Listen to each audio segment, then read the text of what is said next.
আসসালামু আলাইকুম। সবাই কেমন আছেন? আশা করি ভালো আছেন। দীর্ঘদিন পরে আমি আমাদের জমিতে আজ চলে আসলাম। এই জমিতে আজকে ওষুধ দেওয়া হচ্ছে।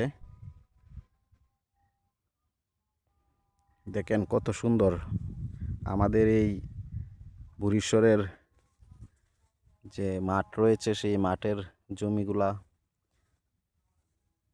যে বৈশাখ মাসে যে ধান নেওয়া হবে সেই ধানগুলাই কিন্তু এখন এই যে দেখেন